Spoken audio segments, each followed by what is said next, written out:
ॐ श्री परमात्मने नमः। श्रीमद्भगवद्गीता अथ द्वादशोऽध्यायः।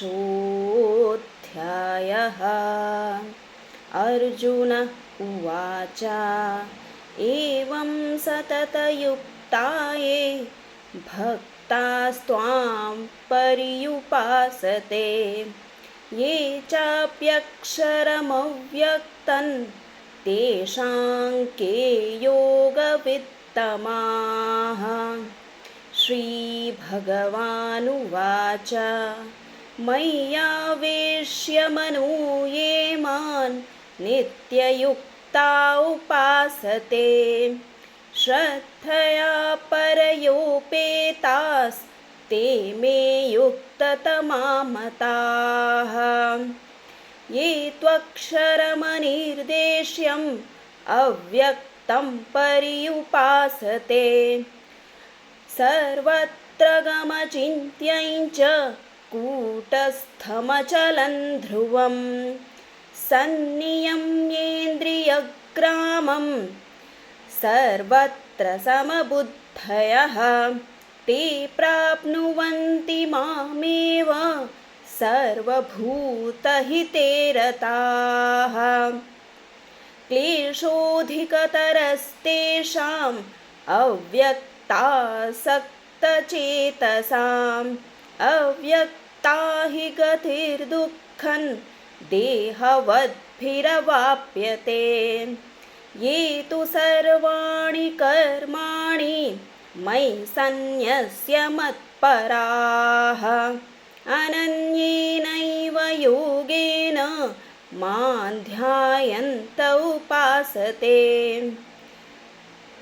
तेषामहं समुद्धर्ता मृत्युसंसारसागरात् भवामि न चिरात् पार्थ मय्यावेशितचेतसां मय्येव मन आधत्स्व मयि बुद्धिं निवेशय निवसिष्यसि मय्येव अत ऊर्ध्वं न संशयः।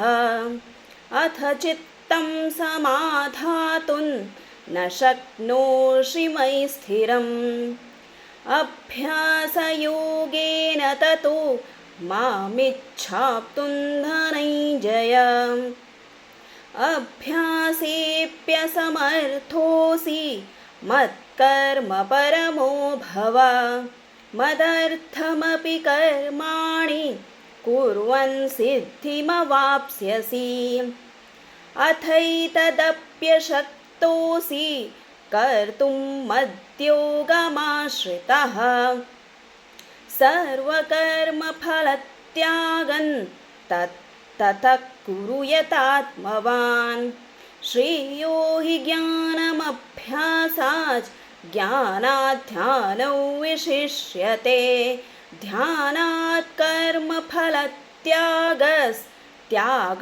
शान्तिरनन्तरम् अद्वेष्टा सर्वभूतानां मैत्रः करुण एव च निर्ममो निरहङ्कारः समदुःखसुखः क्षमी सन्तुष्टः सततं योगी यतात्मा दृढनिश्चयः मय्यर्पितमनो बुद्धिर्यो मद्भक्तः स मे प्रियः यस्मान्नो द्विजते लोको लोकान्नो द्विजते च यः हर्षामर्षभयोद्वेगैर्मुक्तो यः स च मे प्रियः अनपेक्षः शुचिर्दक्ष उदासीनो गतव्यथः सर्वारम्भपरित्यागी यो मद्भक्तः स मे प्रियः यो न हृष्यति न द्वेष्टि न शोचति न काङ्क्षति शुभाशुभपरित्यागी भक्तिमान्यः स मे प्रियः समशत्रौ च मित्रे च तथा मानापमानयोः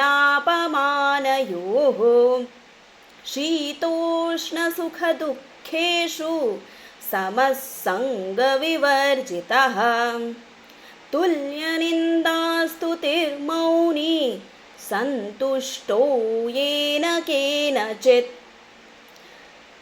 अनिकेतस्थिरमतिर्भक्तिमान् मे प्रियो नरः ये तु धर्म्यामृतमिदं यथोक्तं पर्युपासते श्रद्धाना मत्परमा भक्तास्तेऽतीव मे प्रियाः ॐ तत्सदिति श्रीमद्भगवद्गीतासु उपनिषत्सु ब्रह्मविद्यायां योगशास्त्रे श्रीकृष्णार्जुनसंवादे भक्तियोगो नाम द्वादशोऽध्यायः। ॐ श्रीकृष्णार्पणमस्तु। हरिः ओम। जय श्री कृष्ण।